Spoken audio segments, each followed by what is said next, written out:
share with you, and hopefully Beverly's going to put up the first one.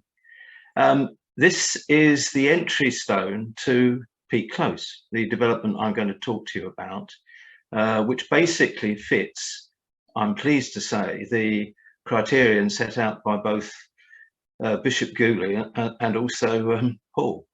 This was a collaboration. It involved a whole host of people I'll come along to in a moment.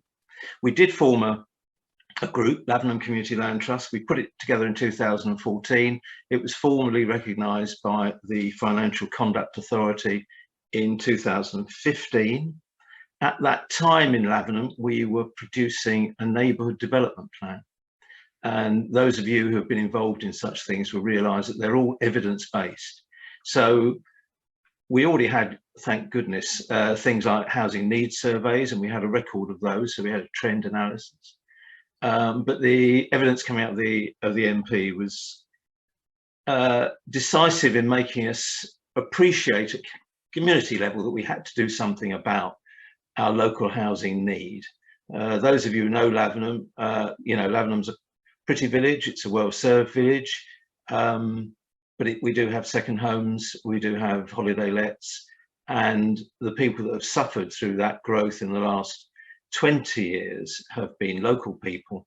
And we've seen a lot of the younger local people leaving the village because they couldn't afford to live here. And that was one of the spurs.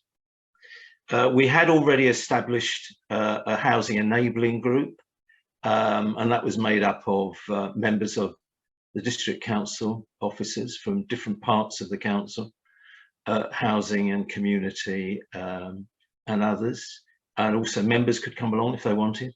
We also had our preferred registered provider in Hastow at those meetings, Community Action Suffolk, basically anyone who wanted to come along. And it became a bit of a talk shop, but it was quite practical in that we tried to identify sites within the village that we could access and develop. We also found at about this time that what became Peek Close was formerly a county highway site. And so we approached the county to see if we could acquire it.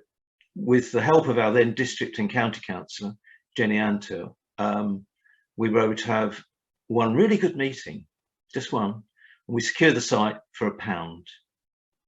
Next slide, please, Bev.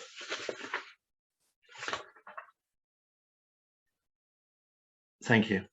This is the rear of the sign. You'll see there are a few members, our chief collaborators are listed on there. It's worth saying what they sought from partnering with us. Obviously, the county owned the site. There was a question of best value, but they owned it. We were going to use it within the community. So really, we were able to get over the best value hurdle quite early on. From a Baber point of view, they had an ever-growing local list. At the time, about 1,000 households. It's more than that now, as you'll appreciate. Lavenham PC that's parish council. We wanted to address local need. The CLT, of course, wanted to deliver local need. Hastow Housing deliver very high quality homes. We chose them, and it's an important point that Bishop Gooley made about the need for quality homes. I mean, these were built above the then building regs, way above them. We'll come on to that in a moment. Homes England, of course, were very helpful in supporting in cash terms. Community Action Suffolk carried out or helped us with our housing needs survey, and also gave us some professional advice as we went along, because at the time, none of the trustees had housing experience. We were all local, we all wanted to help, but we did need, as Paul pointed out, you do need some people to help you don't go down the rabbit holes, etc. Next slide, please.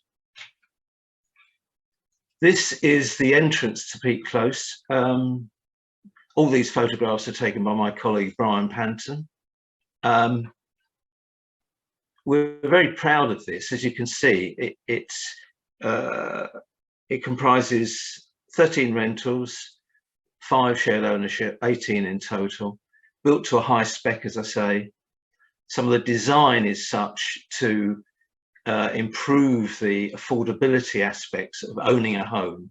We looked very closely, and Hasto continues to look very closely at ensuring that we're not just looking at rentals being affordable or social, but also the actual running costs. Now, I'm not going to say what the running costs for heating a 3-bedroomed house is, because Isabel will tell me off, but I can assure you it's a fraction of a normal 3-bed house. It also has little things that are built into the design. You'll see the roof overhangs a little bit more than most. That's to try to mitigate solar gain in the bedroom windows.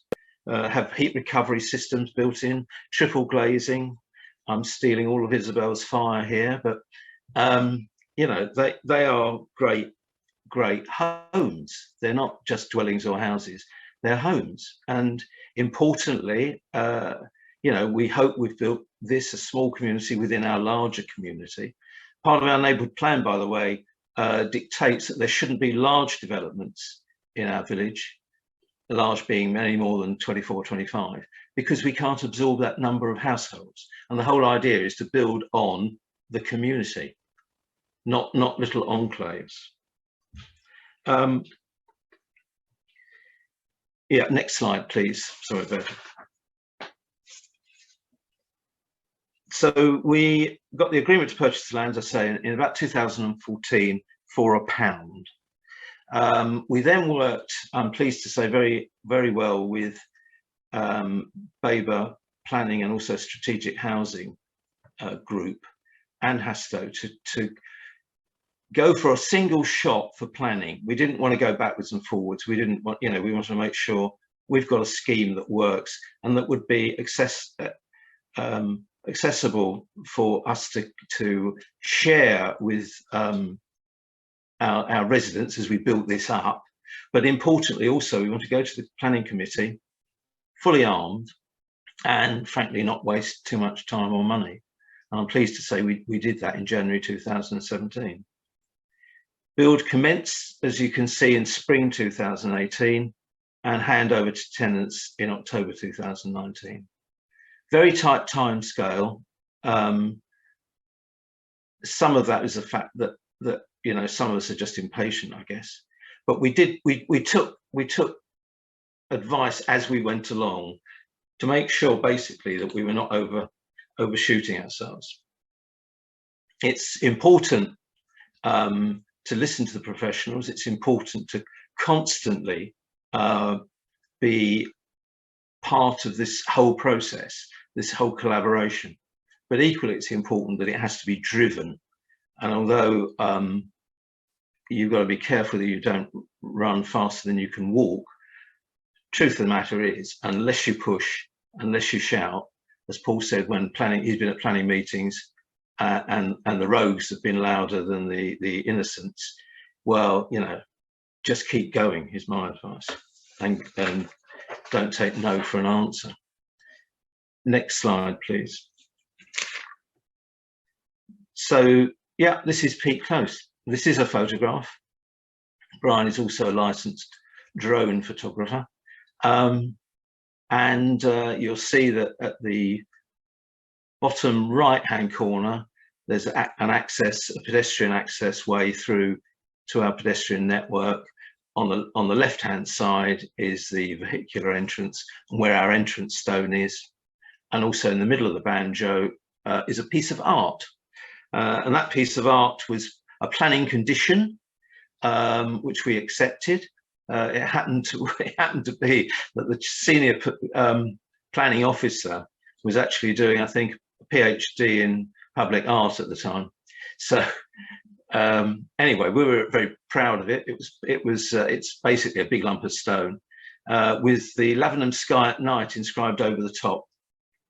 And that is the interpretation of our then preschool and primary school children. We had a number of workshops with the children, and we had an artist stone artist with them, and again, good old Brian taking photographs. So that was part of our community engagement, but only part of it. We continued to have, throughout the whole process of design and build, we continued to have meetings, open meetings, and we always had two. So we'd have one on a Sunday afternoon in our village hall, and the other would be a Wednesday in our guild hall. Different times, different locations, just to make sure that people could come along. Next slide, please. We have a local connection letting policy. That's a formal document, legal document. It's between Hastow and Baber. The Community Land Trust didn't need to be a party with it.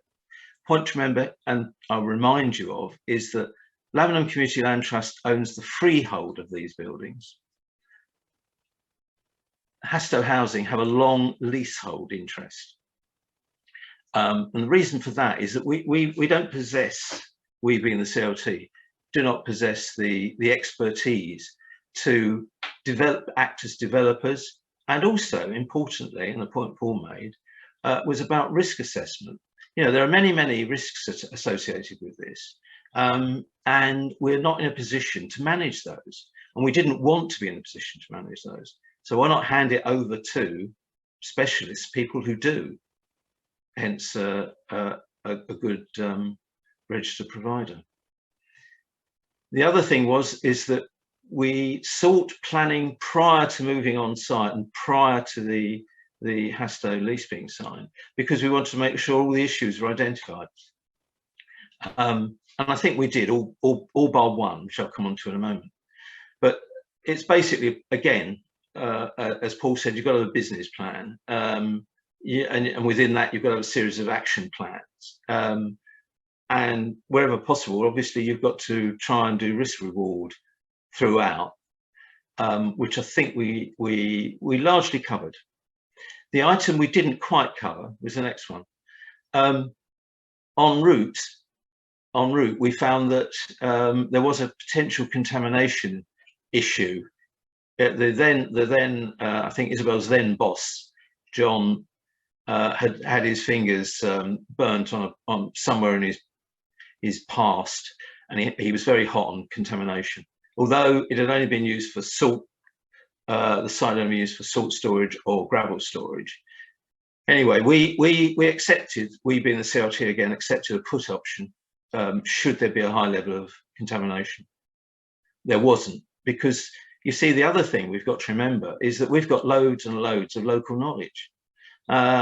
You know, we know people that when it was a highway site used to drive lorries on and off it. We know people who work there. We know people that are neighbours there, so on and so forth. And whether it's something like this or other issues, sensitive issues, common sense issues, we're local and people talk to us.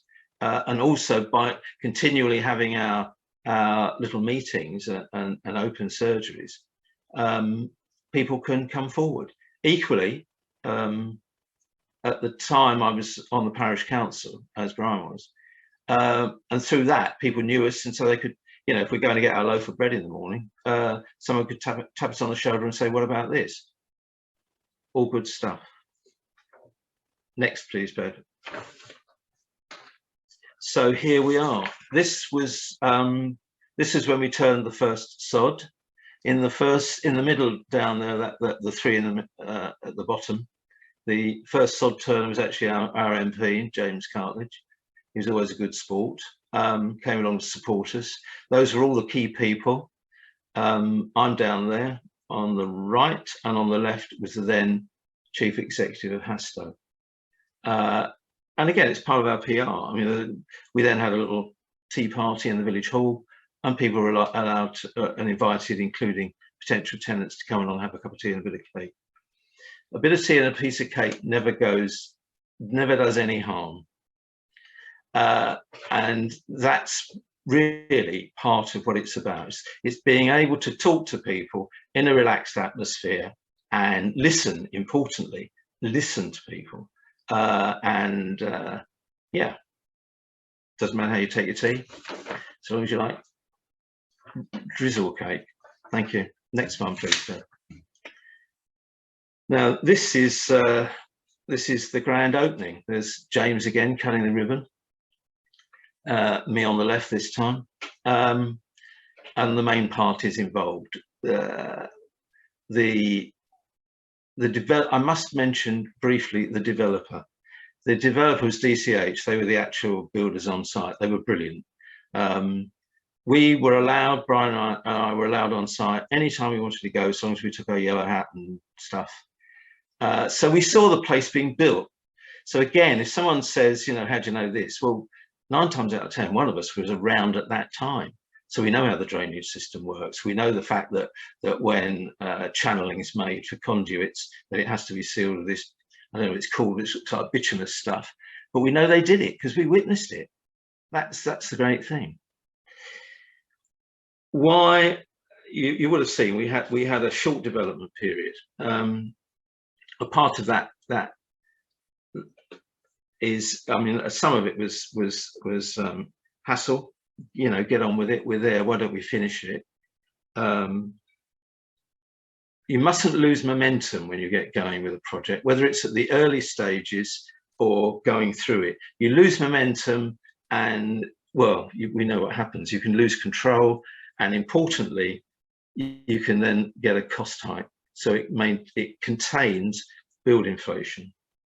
Importantly, also, not to be underestimated, you keep your promise to your community. You know, we said we'd do it, so we're going to do it.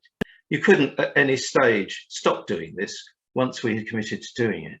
Bearing in mind, you know, it took us as long to develop the plan and build the business plan up and amend it and revise it and all that stuff as it did to build. Before you go on site pre-plan period, these days is at this scale anyway, is about 50-50. And it paid dividends. Just keeping on time. Next one, please, Bev. So, is it worth it? Of course it is. I mean, we won a national award, which is actually, as you can see, is a piece of wood. We also won a local award from our district councils. Which is nice. So you know, that's a nice pat on the back. It isn't why you do it, but it's nice, and it gives you confidence that other people are saying you got it right. This award was for partnership, and it gives you the appetite to carry on and deliver. Next one, please. Thank you. What next? We've got 2 schemes under consideration. Other partnerships are being assembled as we speak. One scheme is an open market development land, which sits within our emerging joint local plan, and we're talking very closely with the strategic housing team at our district council and a registered provider, and importantly, of course, also to the landowner. And you know, we're not kidding ourselves. This is an open market. This is an open market piece of land, so we're not going to get it gifted to us.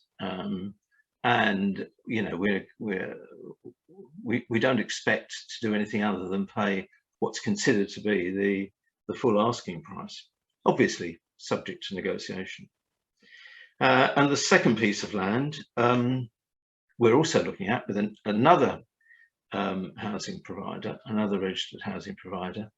I hate to say this, but it's actually a piece of glebe land, but that's still being built up. So onward and upward. I'm a great believer in what Laura and Nick are doing.